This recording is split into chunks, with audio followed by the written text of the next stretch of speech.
Bonsoir à tout le monde. Bonsoir Daniel. Un petit Oh, retour. dis-moi pas ça quand je bois. Je peux pas.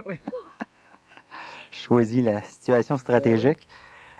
La semaine dernière, il a été question de la séparation des corps. Ce soir, on enchaîne avec l'harmonisation des corps. Il était resté en plan l'idée du jeûne psychologique. J'avais trouvé ça intéressant. Peut-être qu'on Oui. pourrait le ramener à En tant soir. que. Oui. Est-ce que, Daniel, le jeûne psychologique, si une personne, disons, en arriverait à faire cette espèce de vide, de vacuum mental, ça suffirait à au moins équilibrer les tâches de la psychologie?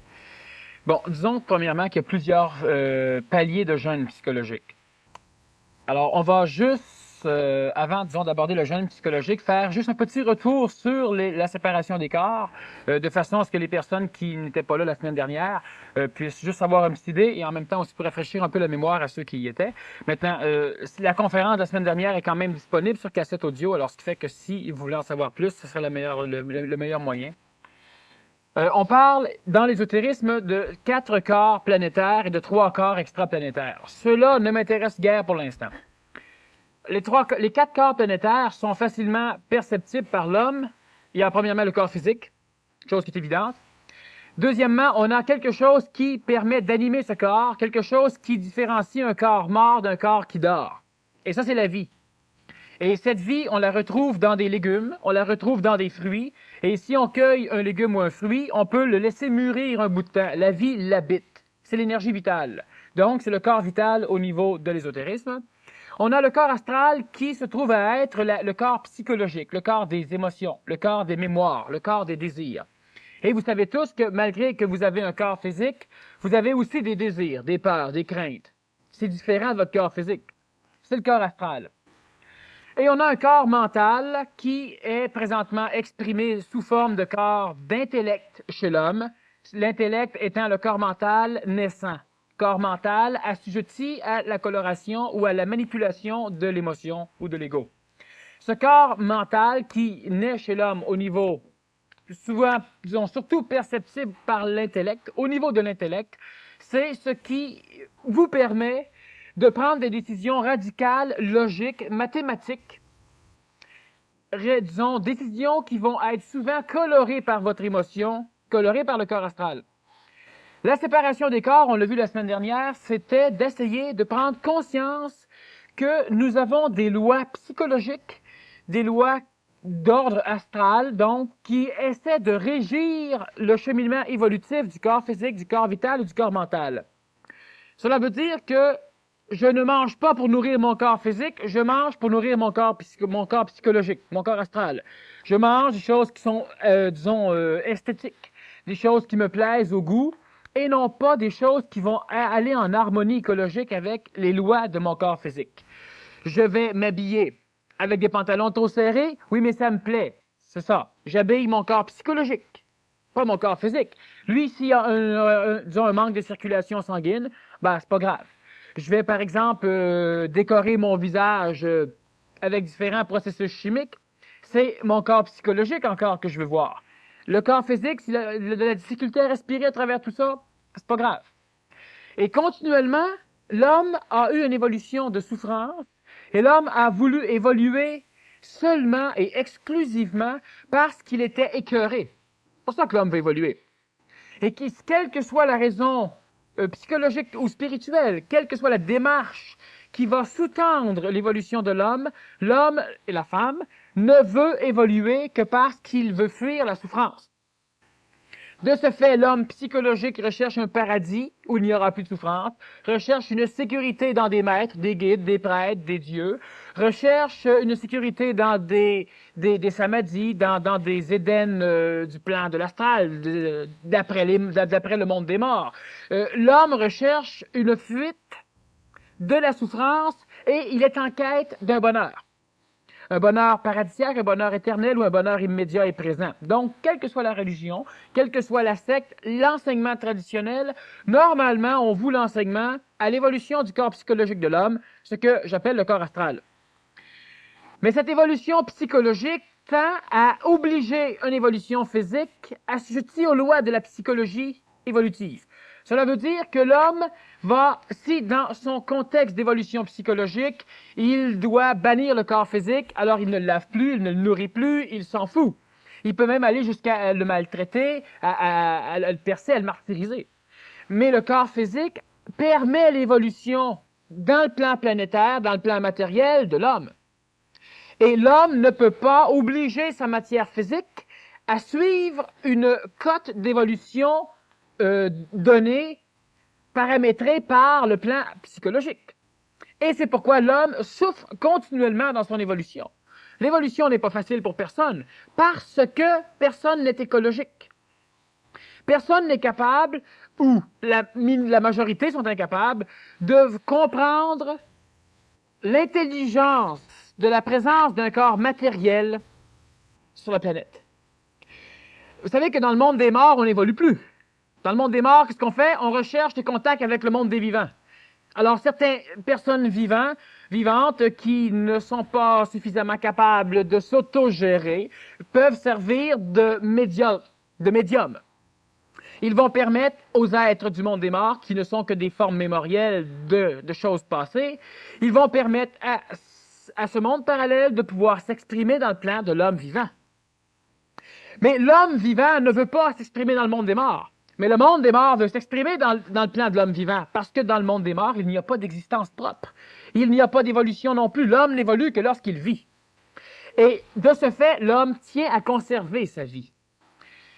Lorsque l'homme tend à créer un cadre d'évolution qui fait fi même de la vie, qui fait fi des lois régissant le plan vital de l'homme. Quand vous êtes fatigué, c'est parce que vitalement, il vous manque de quoi? Quand vous êtes malade, c'est parce qu'au niveau du plan vital, il s'est passé quelque chose qui a été exprimé par votre matière physique. Vous êtes malade. Et tout ça au nom d'une démarche psychologique. Je suis stressé dans la psychologie. Ton corps physique a une ulcère d'estomac. J'ai peur dans la psychologie. Ton cœur se met à battre à un rythme affolant. J'ai le désir de telle chose dans la psychologie. Et le corps physique, ce n'est pas qu'il faut, disons, déifier le corps physique. Mais si vous êtes ici ce soir, c'est parce que vos jambes ont pu vous supporter. Votre corps physique, disons, supporte votre cerveau et votre corps physique va où votre cerveau veut que le corps physique aille. Et le cerveau, c'est aussi une matière physique qui exprime des connotations énergétiques du plan vital, du plan astral, du plan mental, ou pour certaines rares entités du plan supramental. Maintenant, le corps physique, on doit l'entretenir. Et ça, dans la démarche évolutive, on ne l'entretient pas. De temps en temps, on y pense. On crée une philosophie du végétarisme, par exemple. On crée différentes choses pour plaire à un concept psychologique de l'évolution. Encore une fois. Mais pas parce que l'on comprend l'intelligence de s'améliorer. Et c'est ça que l'homme doit faire. Lorsque l'homme est mal pris, il s'en sort parce qu'il souffre. Il ne s'en sort pas parce qu'il comprend l'intelligence d'économiser de l'énergie. Séparation des corps, prendre conscience que lorsque je mange, je nourris mon corps physique et mon corps vital. Prendre conscience que lorsque je suis fatigué, c'est parce que j'ai hypothéqué mon corps vital, surtout d'une façon un peu trop dense. Donc, je dois me reposer de façon à réénergiser ce corps vital pour que le lendemain, je puisse me lever en forme avec un corps physique totalement reposé, avec un corps vital plein d'énergie, donc je suis tout plein de pep, tout barbouillé d'enthousiasme. Et j'ai de cette façon la possibilité d'exprimer une psychologie patiente, sereine. Parce que quand vous êtes fatigué physiquement, vous êtes colérique, vous êtes impatient. Parce que tout ce que la psychologie peut faire sur le corps physique peut aussi lui remettre. Et ça, on appelle ça, c'est relié à la loi, disons, de karma ou d'action-réaction. Lorsque vous prenez conscience de cette séparation des corps, que chaque forme d'expression, on peut appeler ça des plans, mais sachez bien que le nom qu'on donne, c'est une terminologie pour arriver à communiquer. Et ceux qui ont de la difficulté, disons, à suivre cette terminologie, après 2-3 semaines, on suit très bien. Et elle est hyper adaptée à l'évolution de l'homme. Beaucoup plus que si nous parlions, d'ailleurs cette terminologie ne vous expliquera rien de plus non plus, d'ego, de super-ego, d'infra-ego, de conscient, de subconscient, de surconscient, d'infraconscient, d'inconscient. On prend le même terme puis on le joue un peu partout. Lorsqu'on a pris conscience que physiquement, j'ai des lois qui me régissent. Donc, mon alimentation a une certaine importance parce que je ne nourris pas mon plan psychologique, je nourris mon plan physique. Si en plus j'aime ça, tant mieux. Mais pas en premier. Et si en plus ça me nourrit, tant mieux. La mode doit être régie par les lois auxquelles elle s'adapte. Au plan physique. S'habiller pour être à l'aise. Et si en plus ça me plaît, tant mieux. Pas l'inverse.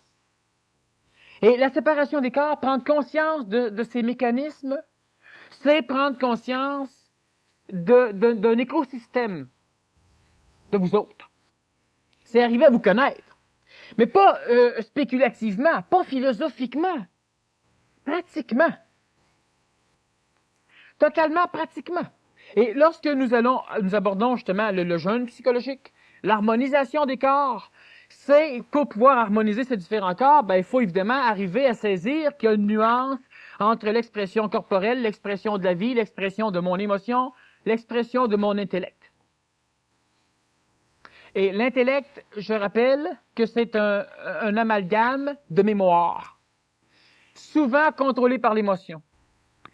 Je peux construire une bombe nucléaire parce que j'ai suffisamment accumulé en moi de connaissances sur l'atome, sur la fission nucléaire, sur la destruction et qu'est-ce que cela va créer comme destruction dans le plan psychologique de l'ennemi. Parce que la bombe nucléaire, c'est pas dans le plan matériel qu'elle fait peur, c'est dans le plan psychologique.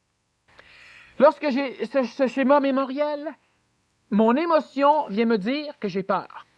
J'ai peur des Russes, j'ai peur des Hindous, j'ai peur.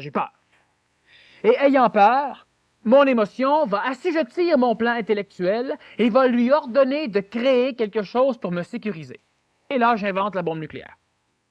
Et quel que soit ce que l'homme va inventer, il l'invente parce qu'il en a un désir. Mais un désir qui va amener de la sécurité chez lui. C'est pour ça que l'homme s'arme continuellement, parce que l'homme a peur. Pas parce que l'homme est courageux, parce que l'homme a peur. Et c'est même pas de la prudence. C'est parce que l'homme a peur. Lorsque l'intellect se désassujettit de l'émotion, c'est ce que nous appelons le plan mental. Lorsque l'homme arrive à mentaliser, lorsque l'homme arrive à voir clairement, sans que sa vision soit colorée par l'émotion, alors là, il peut connaître le russe comme qu'il est. Et le russe ne lui fait plus peur. Parce qu'il ne voit pas le russe comme il veut le voir, comme la propagande l'a éduqué à le voir, comme il est. Vous savez qu'on a des hommes extrêmement bien habillés, bien arrangés, qui passent la drogue aux frontières. Mais on ne les regarde pas. On regarde les cheveux longs, les barbes. Ceux-là, on les regarde. C'est ça le problème. On a de l'émotion. On ne peut pas voir clairement la chose. L'harmonisation des corps, c'est que lorsqu'on a compris que le corps physique avait des lois qui le régissaient, que pour me réénergiser, pour me sentir en forme, je dois aussi avoir une dose d'énergie vitale. Parce que le corps physique est fatigué, surtout parce qu'il accumule de l'acide lactique. Phénomène qui va se créer lorsqu'on manque d'oxygène, lorsque le travail musculaire se fait d'une façon anaérobique, c'est-à-dire en dette d'oxygène. Cela va créer un acide qui s'appelle de l'acide lactique. C'est ça qui fait qu'on a des crampes, qu'on se sent raqué, à un moment donné, après un petit peu d'effort. Parce que le système circulatoire n'est pas adéquat. C'est une fatigue physique. Elle n'est pas grosse. On se repose un petit peu, puis ça s'en va. Mais il faut qu'on dorme longtemps. Pour être reposé. Parce qu'on doit aussi récupérer de l'énergie vitale qui anime le corps physique, et on doit surtout récupérer de l'énergie psychologique pour pouvoir mieux en gaspiller le lendemain. L'harmonisation des corps, c'est d'être capable de créer une entente, une diplomatie corporelle entre le plan mental, le plan astral, le plan vital et le plan physique. Cela veut dire que j'ai tel goût psychologique. Est-ce que ce goût psychologique, je peux l'harmoniser avec une réalité physique? Mais il faut que l'homme pense comme ça. Parce que sinon, votre évolution continue à être difficile. Parce qu'à un moment donné, vous avez tel problème pathologique, ça fait 15 ans, 20 ans que vous le préparez. Et vous demandez au médecin de faire un miracle. Immédiatement, je veux qu'il me guérisse, sinon, bon, chiale, on broute, on change de gouvernement. C'est pas ça qu'il faut faire. Faut prendre conscience immédiatement que notre santé, c'est nous autres qui la créons. et pas qu'on on mérite, que le médecin nous la doit. C'est pas comme ça qu'il faut qu'on marche. Le fait de boire des tisanes, ça change des choses. Le fait d'être végétarien, ça change des choses. Mais ça change pas grand-chose. Il y a encore bien des malades qui sont végétariens. Quand ils ne sont pas carrément bloqués par leur concept végétarisme qui les empêche d'aller manger avec d'autres personnes, parce qu'on sert de la viande ou du poisson. L'harmonisation des corps, il doit commencer par l'entretien du corps physique selon ses lois. Et ces lois-là, je ne vous les expliquerai pas, je pense que tout le monde les connaît. On a suffisamment de livres faciles à lire au niveau médical pour connaître les lois du corps physique. On a des livres, des programmes de cuisine, de diète complète, de tout ce qu'il faut pour avoir raisonnablement, matériellement, minéralement, protéinement, en fibres, en tout, pour avoir un corps en santé. Ça, c'est facile. Le problème n'est pas là. Là, on va dire, eh oui, mais est-ce que je vais avoir la volonté de? Est-ce que mon plan psychologique va me permettre d'être en santé? C'est ça qui est la question. Mais votre plan psychologique, c'est vous, et votre plan mental, c'est vous. Et ces deux-là vont s'astiner souvent dans votre tête. C'est ce qui se passe souvent. Je veux, mais je peux pas. Il y a quelque chose de plus fort en moi qui m'empêche. C'est vous autres. C'est vous autres.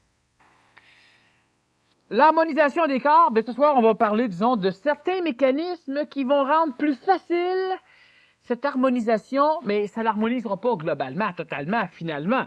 Ça va permettre, disons, plus facilement de vous faire prendre conscience de l'importance d'un corps physique qui se tient debout. Et ceux qui sont un peu plus âgés, c'est pas une excuse.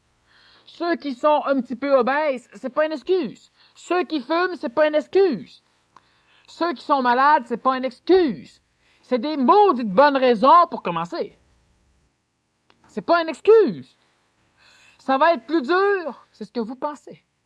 Et même ceux qui sont en santé ne s'occupent pas plus d'eux autres que vous autres. Ils sont en santé, comme vous l'avez déjà été. Pour l'instant, ils sont en santé.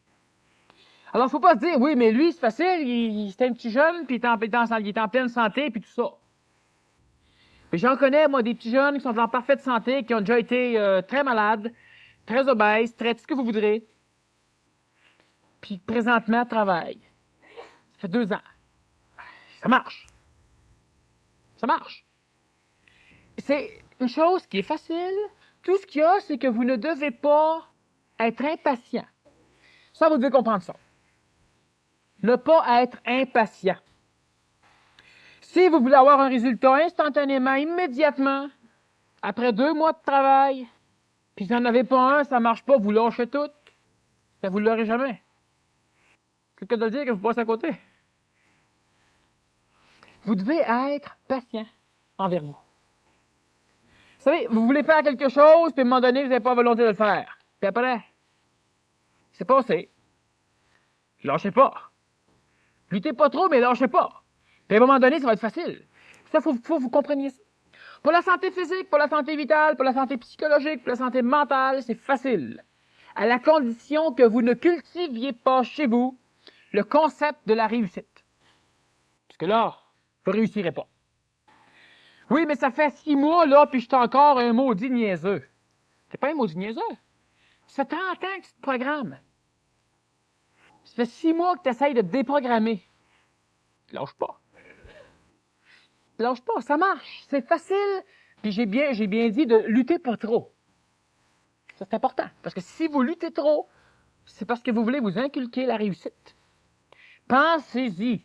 On va y revenir de toute façon. Comment faire pour arrêter de fumer? C'est intelligent de fumer? Non. Tout est intelligent. Ce que tu fais ne l'est pas. C'est pas pareil. Je devrais-tu arrêter? Fin de pensée. Parle-en. Tu es intelligent? Ben non, c'est niaiseux, c'est tutarlant. Je suis encore pogné. Parle-en. N'aie pas peur d'en parler. Tu vas finir par trouver ça tellement stupide que tu vas même réussir à convaincre tous les mécanismes en toi qui te permettent de fumer, d'arrêter de fumer. Tu n'auras pas eu à forcer. Ça va prendre 6 mois, ça va prendre 1 an, ça va prendre 2 ans. Parfait, mais tu ne seras pas dopé au café, tu ne seras pas devenu obèse parce que tu as arrêté de fumer. Tu vas avoir encore tes amis et tu n'auras pas divorcé. C'est important. C'est ça le problème. On a un critère de réussite. Moi, je vais arrêter, j'ai de la volonté, il faut que je me le prouve. Tu n'as rien à te prouver. Pourquoi faut que tu le prouves? Pour rien. Ça, c'est des problèmes psychologiques du monde de l'astral on va élaborer suffisamment amplement de toute façon au niveau de l'avenir. Mais vous devez juste en parler. Pas dans votre tête. Jasez-en avec quelqu'un. Donc, avec la parole, elle vous transforme bien plus que juste en parler dans sa tête. Avant que tu pousses peut-être plus loin l'aspect psychologique, Daniel, on remarque que chez les êtres humains, souvent, si une personne pousse un aspect un peu plus que la moyenne, la collectivité extérieure va essayer de le niveler au niveau de la moyenne. Pendant que lui, à l'intérieur, le côté qui lui est facile, exemple, quelqu'un qui fait de la recherche, ça va être facile de toujours faire de la recherche. Donc, de se ramasser, mettons, avec un corps peut-être intellectuel, mettons hypothétiquement un chiffre 85%, puis un corps vital à 15%. L'harmonie, est-ce qu'elle implique automatiquement un équilibre à 50% pour toutes, ou il est possible d'avoir une harmonie avec des chiffres variés? Bon, l'harmonie des corps va amener l'homme à la longue, l'homme nouveau surtout, à avoir 100% dans tout. Un corps physique d'athlète, un corps vital qui l'exemple presque de sommeil et qui réduit sa nourriture. Parce qu'au lieu de manger 4 pommes pour amasser l'énergie d'une pomme, tu en manges une, mais tu l'assimiles au complet. C'est le problème aujourd'hui, parce que plus tu manges, plus tu instruis ton corps à assimiler peut-être 20%, 30% de la nourriture, qui est assimilable. Et moins tu manges, le jeûne physique a ça comme avantage, juste réduire la quantité de nourriture amène, puis ça c'est une chose qui a rapport à l'harmonisation des corps au niveau du plan physique, réduire le quota de nourriture équilibrée, évidemment, c'est sûr que si tu manges avec des bananes, si tu réduis tes bananes en plus, mange la plus avec, tu as des problèmes. Mais si tu as un régime équilibré et que tu diminues, tu sais, tu manges 3 gros repas, mangeant donc 3 moyens, tu vas avoir faim. Mais à un moment donné, tu vas commencer à assimiler plus ta nourriture. Tu auras besoin d'en manger moins. Donc, tu vas gaspiller moins d'énergie vitale et d'énergie biologique à la digérer parce qu'il y en a moins. Tu réduis, puis à un moment donné, tu vas te sentir juste correct. Tu vas manger moins, tu vas avoir moins besoin de manger, tu vas dormir moins, tu vas te sentir mieux, tu auras moins de fatigue. En tout cas, il y a un paquet de phénomènes au niveau, disons, du plan physique. Puis lorsqu'on vous pile sur un pied, puis qu'on vous l'écrabouille comme il faut, puis psychologiquement, comment vous vous sentez? Faut croire que la psychologie de l'homme est manipulée par ses pieds. Mais il faut croire surtout que l'état de votre corps physique détermine beaucoup l'expression de votre psychologie. Le fait d'avoir un corps en santé, ça l'aide à maudire l'évolution. Parce que tu chiales plus, parce que t'es bien. Puis il y a plusieurs choses. Ça règle pas tout, ça l'aide. Il y a quelqu'un qui m'expliquait ici juste avant, tantôt, avant de monter, qui fait beaucoup de courses, et puis qu'avant une course importante de 25-30 000, il va manger beaucoup de potage, de carottes, des choses de même, pour que son organisme ait soif d'hydrate de carbone, pour acculer le mur psychologique où, à un moment donné, tu tombes en hypoglycémie. Donc, on voit la souplesse, finalement, que le mental peut donner, comment que ton corps est obligé d'obéir, finalement, à un moment donné. Ben ça, regarde, tu as des maladies qui sont traitées avec des placebos. C'est quoi ça? C'est une petite pilule jaune, là, que c'est écrit Valium dessus, là, mais c'est rien que du sucre. La personne prend ça, puis maudit qu'elle se sent bien. Puis ça, on a beaucoup de médecines, de médecins qui vont prescrire des placebos pour commencer. Puis si ça fonctionne pas, ben là, ils vont aller lentement. Des médecins qui sont pas trop médecins pilules, là, qui vont commencer avec du sucre. Puis certaines personnes, ben on leur dit pas, parce que quand ils le découvrent, ils crient, mais hey, ça m'a coûté 15$ pour acheter une boîte de sucre. Tu sais, oui, mais ça t'a coûté 15$ pour te guérir. Ça, tu le verras pas. Ça, c'est la boîte de sucre, tu t'es fait fourrer. Mais si on t'aurait vendu du sucre, t'aurais chialé autant. Des pilules, tu voulais. Alors, effectivement, le plan psychologique, lorsqu'il accepte quelque chose, il le transmet, il le permet. Mais ce qui arrive, c'est que le plan psychologique se permet tout. C'est lui qui évolue, c'est tout. C'est lui, il faut qu'il soit heureux, c'est tout. C'est lui qu'il faut qu'il mange parce qu'il n'aime pas souffrir la faim, c'est tout. C'est lui qui veut de la boisson au début. C'est lui qui veut se droguer. C'est lui qui s'habille. C'est le corps psychologique. C'est ça qui est le problème, c'est qu'il peut tout. Pouvant tout et étant un peu fou, puisque le corps psychologique, tu vois, votre psychologie, c'est pas fort. Quand vous voulez aimer quelqu'un, vous pouvez l'aimer, mais quand vous voulez dire, vous n'êtes pas capable, trouvez-vous ça intelligent? Bon, quand vous haïssez quelqu'un, vous n'êtes pas capable de dire, qu'est-ce qui se passe? On ne peut pas dire que c'est tout à fait coordonné. L'homme est extrêmement intelligent. Le seul handicap, c'est que l'homme se refuse de l'accepter. L'homme préfère faire des erreurs, ne pas risquer d'en faire, parce qu'à un moment donné, à force d'en faire, tu finis par penser que tu vaux rien. C'est sûr, celui qui fait rien ne fait pas d'erreur, aucun problème. Ceux-là, on les enterre, puis on n'en parle plus. Puis ceux qui font des erreurs, ben, au moins, ils restent dans l'histoire. Puis ils servent de base puis de pilier aux autres qui vont suivre. Ils risquent de ne pas recommencer les erreurs. L'harmonisation des corps, bon, il y a des petites choses simplement que j'aimerais que la semaine dernière, j'avais demandé d'essayer de séparer vos corps dans votre activité. Alors, à un moment donné, vous allez voir un film. Qui va aller voir le film? C'est mon corps physique? Non. Bon, mais s'il vient, faut que je le traite comme du monde parce qu'il m'en donne des choses. C'est mon corps vital? C'est parce que vibratoirement, je me sens mal, je me sens amoché. Peut-être pas ça. C'est mon corps psychologique qui veut se distraire? Ouais, sans doute.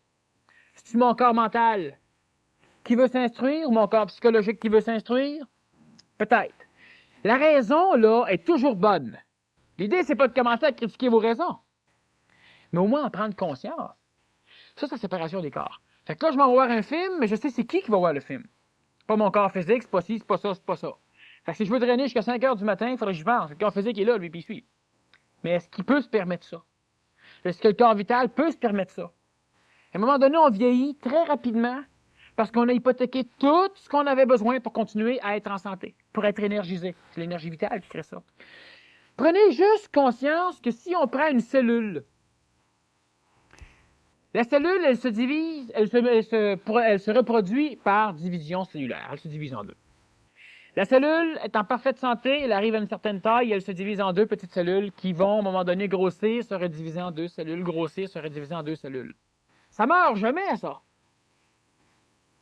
Ça meurt pas. Ça se divise éternellement. C'est pour ça que l'homme continue à vivre. À un moment donné, vous allez mourir cellulairement. Mais vos enfants vont vivre, et vos enfants ont été créés à partir de vos cellules. Alors, comment ça se fait qu'il y a quelque chose dans l'homme qui est totalement immortel dans le plan de la matière? Pourquoi que mes cellules à moi se divisent, puis à un moment donné, s'épuisent à se diviser, alors que la cellule d'une plante, d'un protozoaire, d'une bactérie va se diviser éternellement sans jamais se fatiguer? Ben, il y a un fichu problème. Il y a quelque chose qui scientifiquement se peut, l'immortalité, mais pas chez l'homme, pas chez l'animal.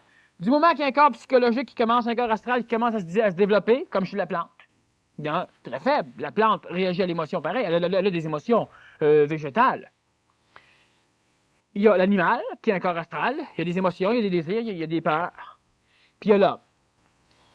Puis tout ça, ça meurt. Tout ça, à un moment donné, ça pourrit, la cellule ne se divise plus, elle dégrade, elle se défait en molécules, en atomes, c'est perdu. Alors, il y a un processus chez l'homme qui n'est pas tout à fait en harmonie. Et ce processus-là, c'est l'énergie vitale. Donc, l'homme doit se réénergiser vitalement. L'énergie vitale, c'est pas qu'une farce philosophique.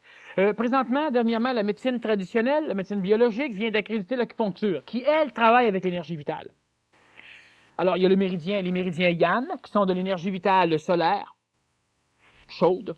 Il y a les méridiens Yin, qui sont de l'énergie vitale tellurique, froide, humide.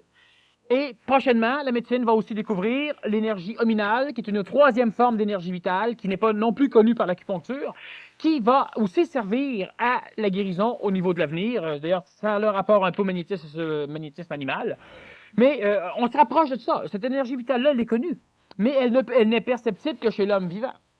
La médecine traditionnelle qui étudiait des cadavres, ben, elle ne l'a jamais découvert. C'est évident, c'est la vie. Hein? Lorsqu'une personne est morte, elle n'a plus de vie. On ne verra pas la vie chez elle. Réharmoniser les corps. Alors, on va y aller, on va commencer par certaines formes, je pense que ça va vous donner une petite idée de ce qu'il faut faire. C'est à votre guise de l'essayer. C'est un petit peu pratique. Ça sert à quelque chose, l'évolution, à un moment donné. Pas rien qu'à agrémenter des soirées de salon. Harmonisation du corps physique.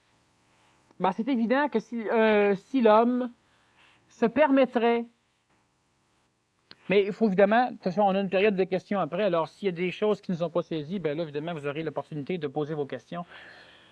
Mais si vous êtes capable de vous priver de nourriture une journée par semaine,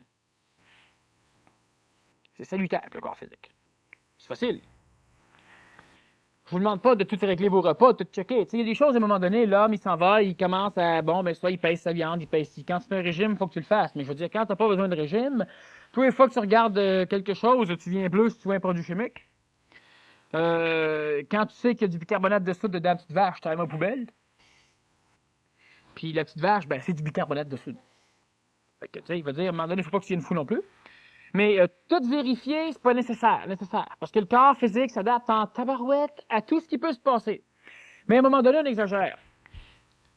Disons que si on peut réduire la quantité de repas, ça va déjà aider le corps physique. Et là, vous allez vous en sentir mieux.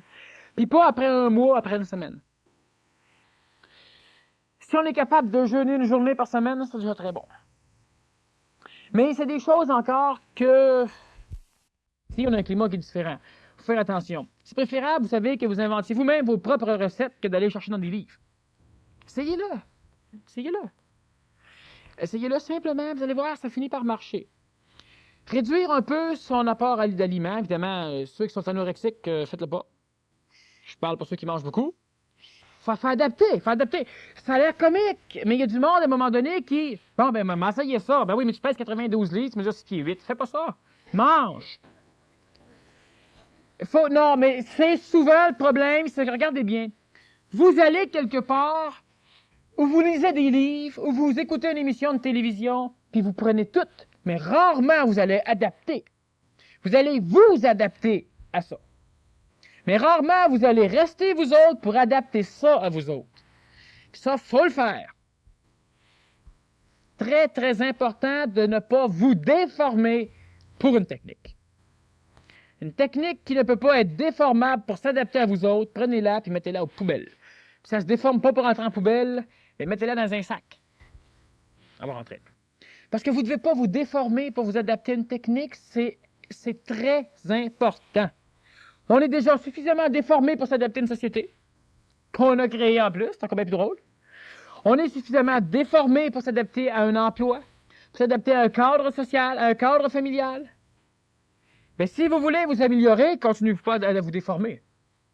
Il y a des choses qui sont correctes. Vous savez, la personne qui vient folle à cause qu'elle veut être végétarienne, son mari veut pas suivre, sa femme veut pas suivre, c'est la chicane, elle n'est pas évoluée, puis elle est perdue, puis bon, tout ça. C'est la personne qui crie qui est perdue, pas l'autre. C'est pas parce qu'on est plus perdu qu'on se retrouve. Au niveau du plan physique, manger convenablement, ça va. Savez-vous pourquoi il faut qu'on mastique?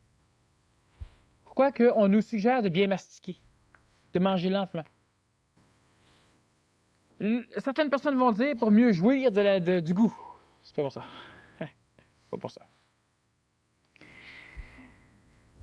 On doit mastiquer pour une raison biologique qui est celle de préparer un bol digestif pour que la digestion se fasse mieux. C'est une petite chose.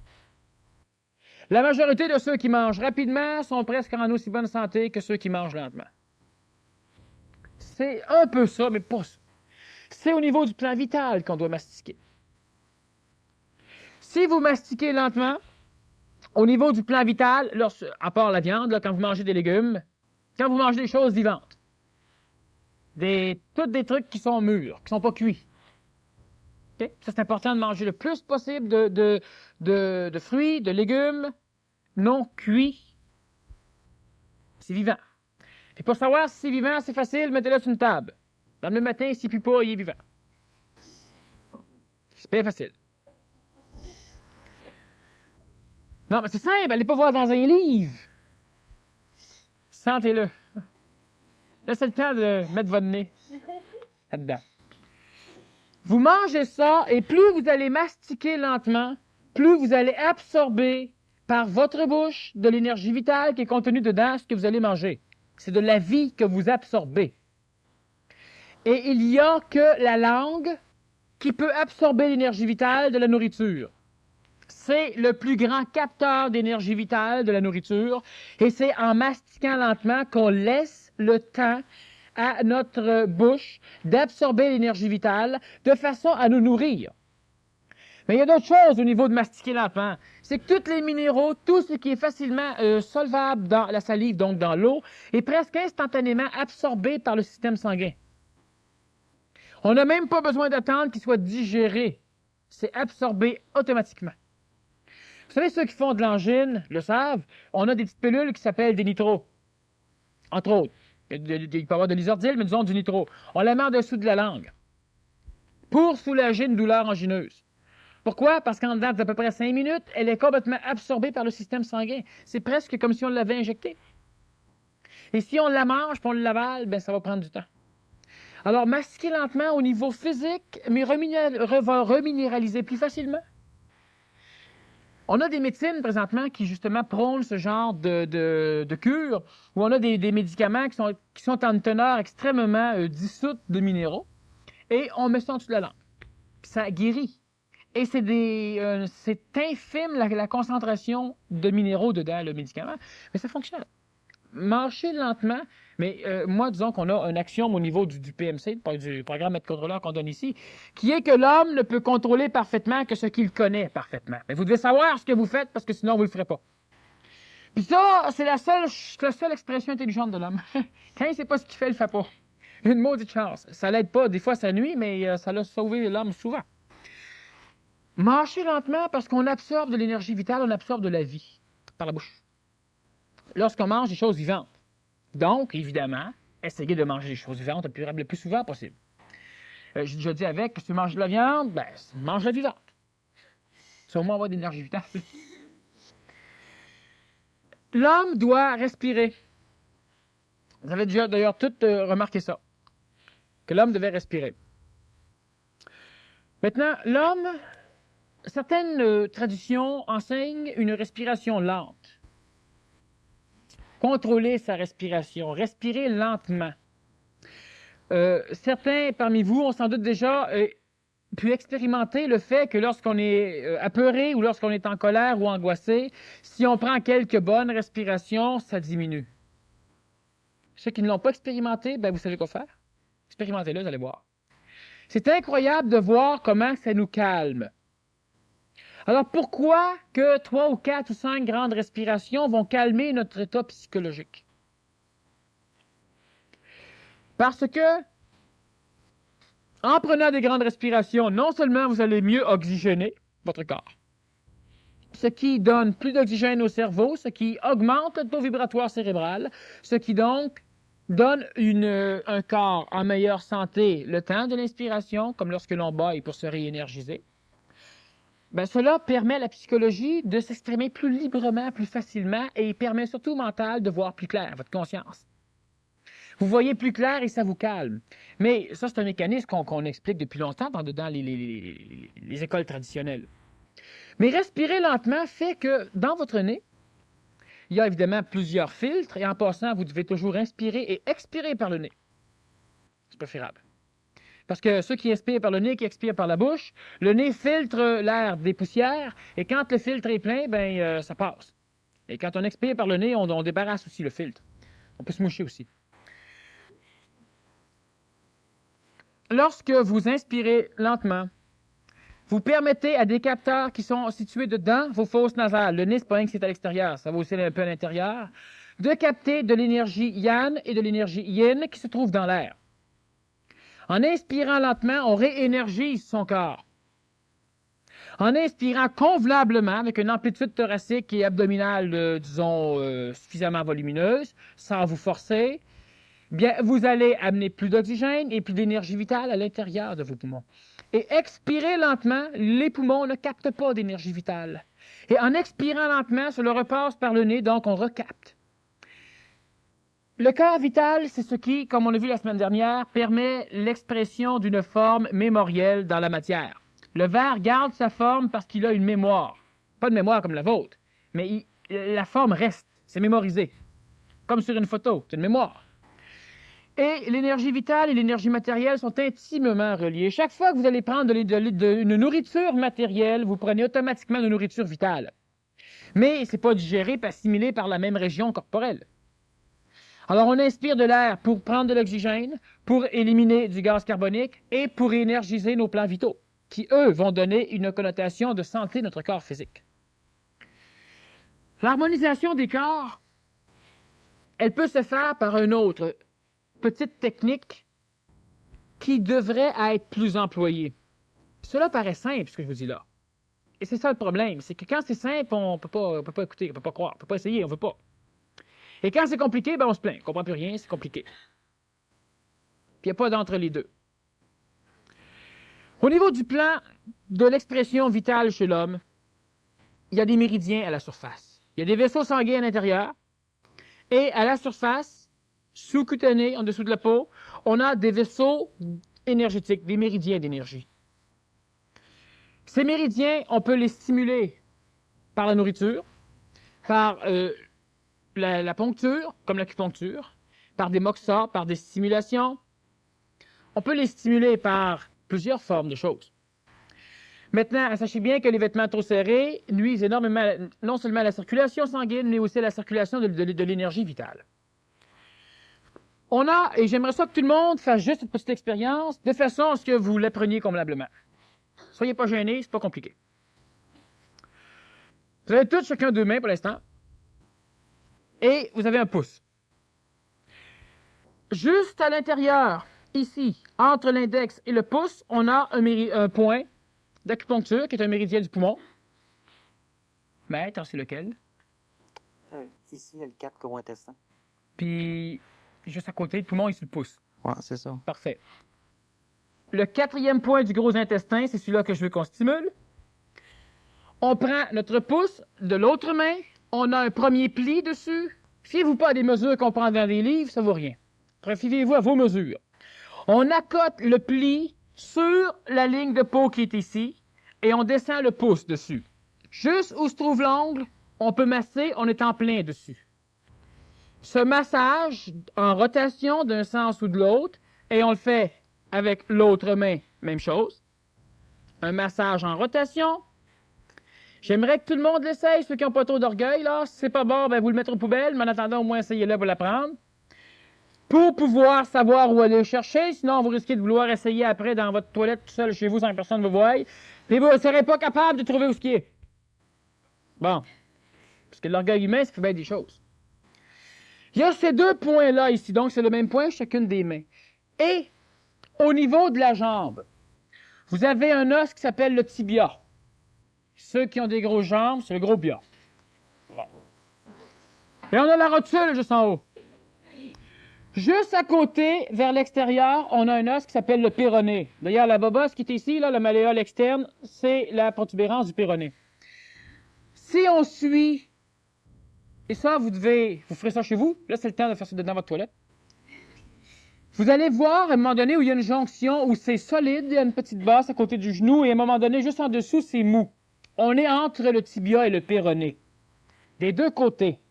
Et si on masse ces deux points-là encore, c'est bien banal, bien niaiseux, mais ça évite bien les médecins. Les acupuncteurs, c'est ça qui vont vous piquer. C'est pas compliqué. Alors, on masse ces deux points-là aussi, et ceux-ci, bien pas en même temps, hein, vous en conviendrez avec moi. Un après l'autre. Et ces 4 points, c'est pas des points miracles. Ça guérit pas dans grand-chose. Mais par contre, ça peut vous permettre de ne pas être malade souvent. Parce que, puis ça, c'est pas 1 heure de temps, là. Faites ça 5 minutes, là, en tout, là. 2 minutes et demie pour les points des jambes, puis même chose ici. Ça restimule, ce sont les 4 points au niveau de l'acupuncture qui sont les plus facilement stimulables et ceux qui donnent le plus facilement de gros résultats au niveau de l'harmonisation du corps vital. Et l'harmonisation vitale va harmoniser votre corps physique, si vous mangez convenablement, à une vitesse convenable, et si vous prenez la peine de respirer, pas de vous asseoir avec une position particulière, juste d'inspirer lentement puis d'expirer lentement. Parce qu'il y en a qui respirent lentement seulement quand ça pue. Tout le temps. Ce sont des techniques très banales, très faciles.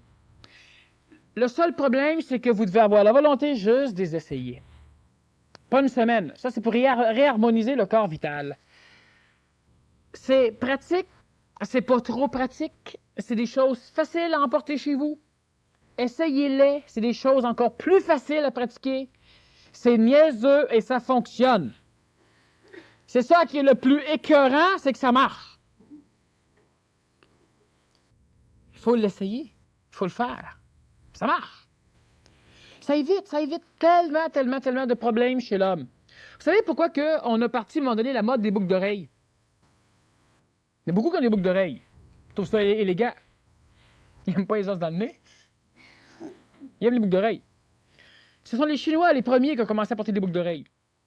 Et la majorité des indigènes ont commencé à en porter. Et après ça, ils ont fini comme n'importe qui à décorer le reste. C'est qu'on a un point ici qui est extrêmement... Il est trop tard pour tous vous autres, là.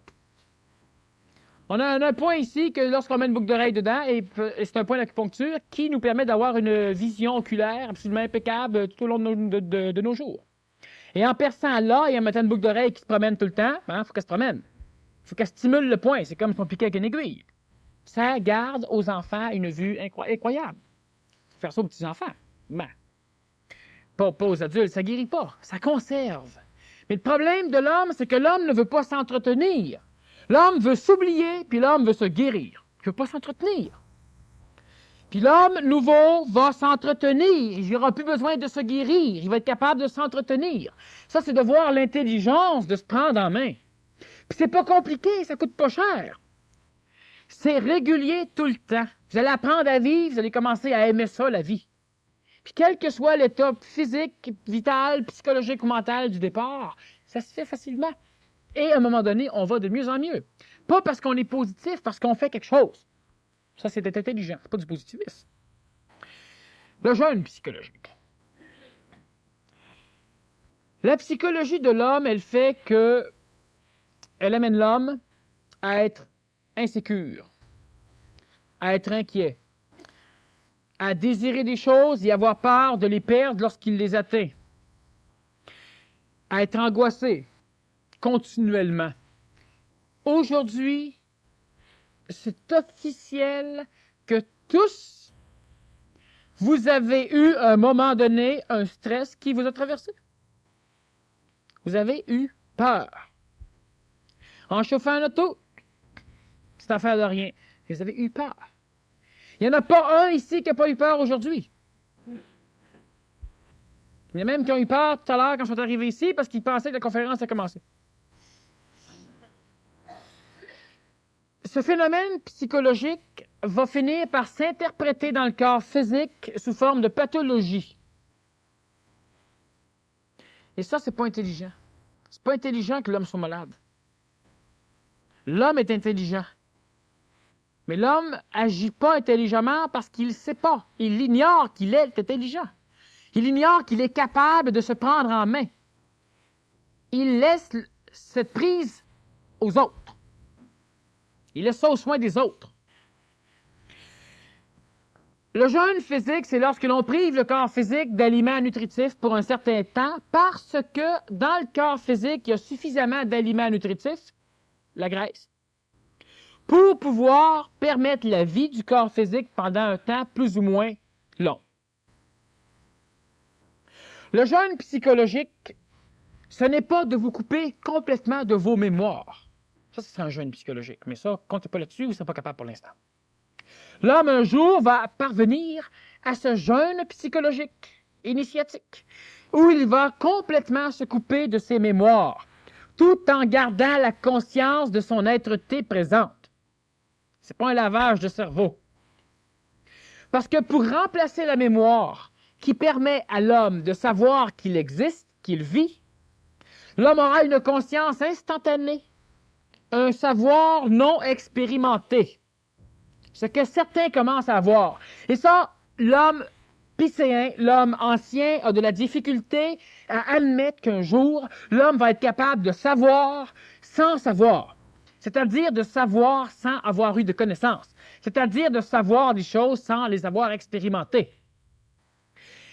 Tout au long de l'évolution humaine, il y a eu des êtres qui ont été appelés dieux, qui ont été appelés maîtres, qui ont été appelés gourous, qui ont été appelés fous, qui avaient cette possibilité de savoir sans l'avoir expérimenté.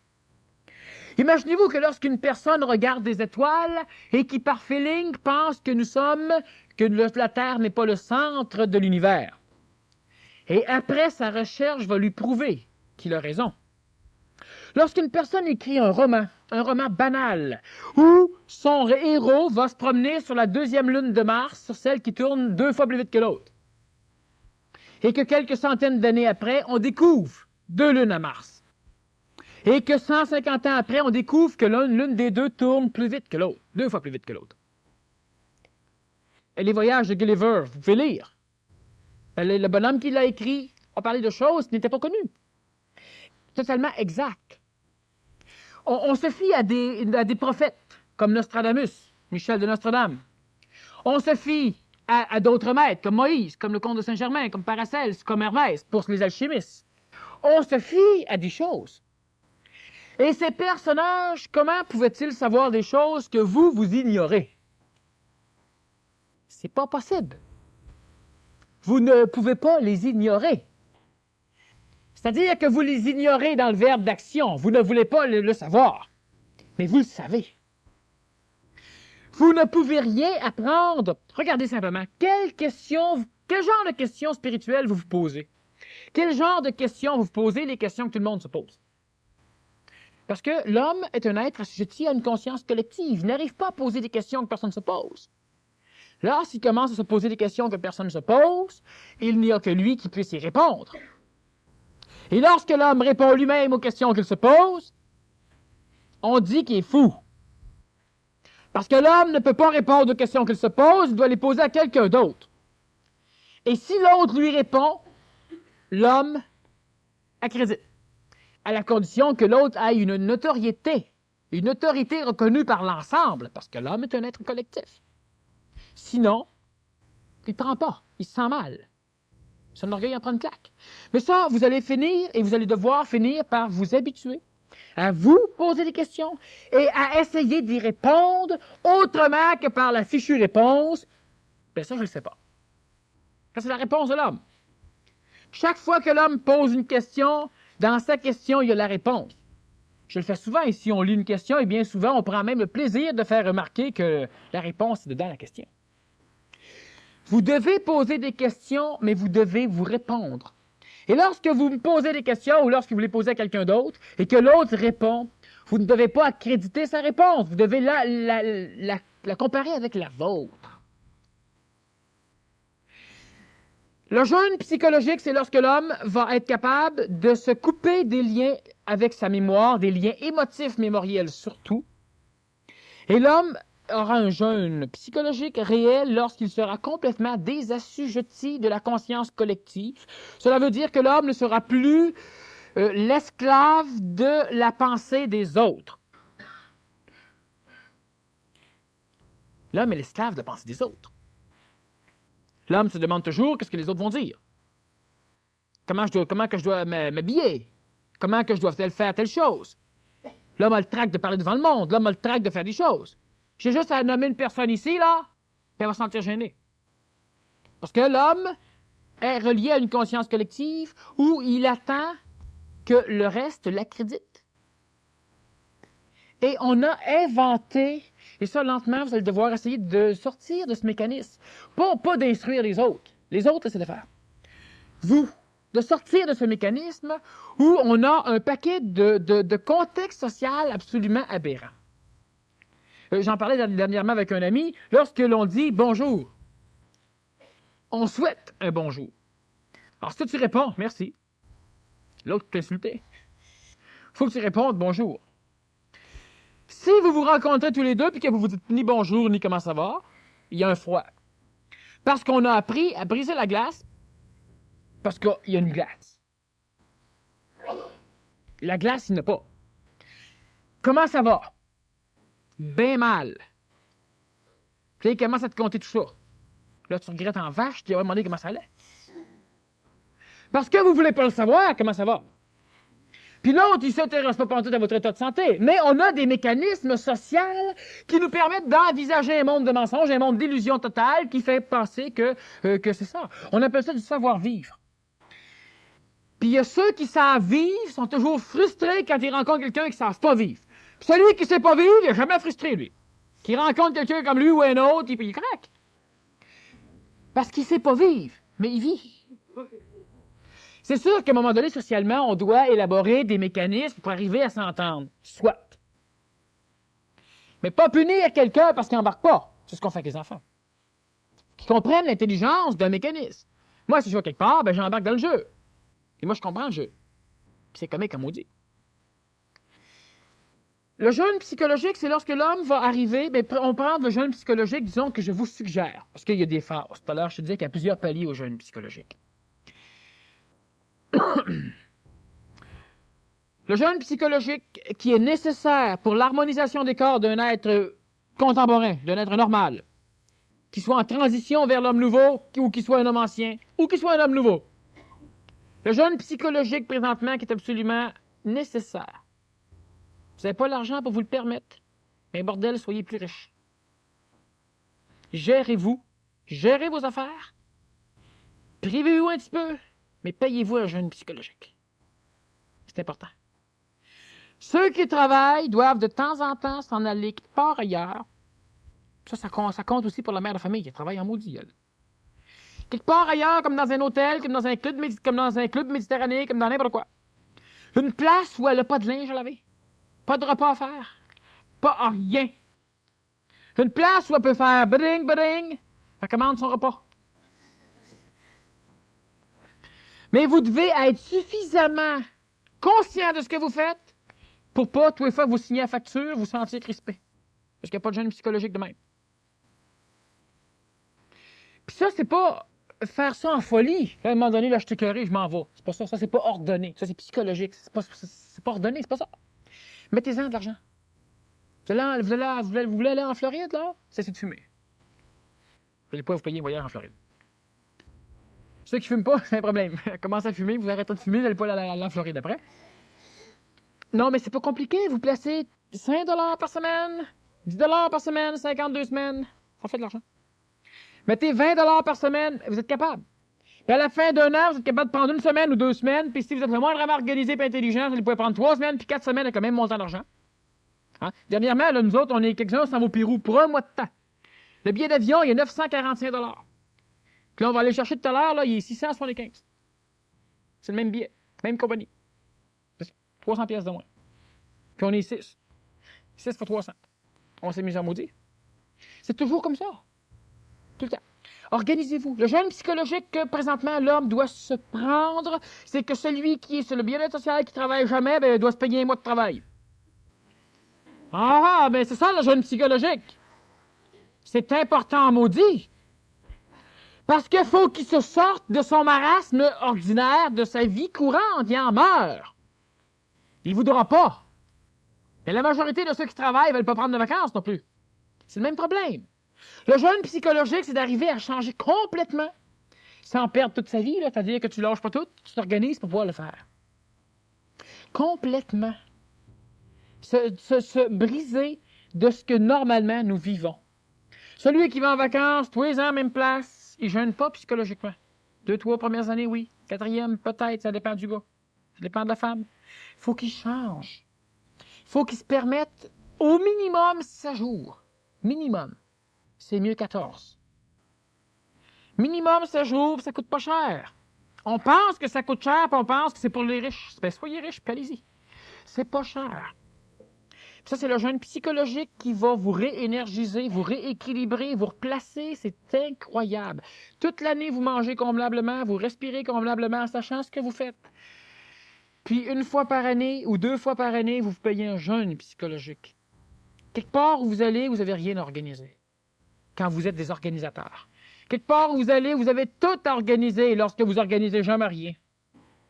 Quelque part où vous allez, vous n'avez rien à faire comme travail, à vous amuser seulement. Ou à travailler si vous passez toute votre année à vous amuser. C'est simple, je ne peux pas donner 56 détails. Observez ce que vous faites, puis à un moment donné, vous brisez tout ça, là, puis vous en allez ailleurs, puis vous êtes un autre homme, une autre femme. Vous êtes dans un autre monde, dans un autre univers qui va être aussi réel puis aussi illusoire que celui dans lequel vous vivez présentement. Ça paraît encore une fois banal. C'est extraordinairement salutaire et efficace, puis ça ne demande pas d'énergie, c'est même plaisant. Vous savez, l'évolution, là, c'est facile. Quand c'est pas facile, c'est parce qu'on n'est pas dans ce bon chemin, on passe à côté, on est dans le chemin de fer, puis on s'enfarge avec notre Volkswagen là-dedans. Si vous voulez pousser un banc de neige avec une Austin, là, pas fort. On est mieux qu'un bulldozer. L'homme est toujours à côté un peu de son chemin parce que l'homme a un contexte psychologique d'évolution et il essaie d'évoluer psychologiquement, puis il essaie de donner ces paramètres d'évolution-là à son évolution matérielle, à son évolution vitale, à son évolution mentale. Ce qui est une erreur catastrophique chez l'homme. Moi, j'évolue puis je m'amuse comme un fou. D'ailleurs, on dit aussi que je suis fou. Merci beaucoup, Daniel, pour tous ces conseils pratiques. On va prendre une pause de vingtaine de minutes. Alors, les gens qui ont des questions formulées, là, vous pouvez les laisser ici en avant. On vous rappelle aussi qu'avec l'achat du billet de la semaine prochaine, vous avez la cassette de la première partie de la conférence ce soir gratuitement. Merci beaucoup. À tantôt.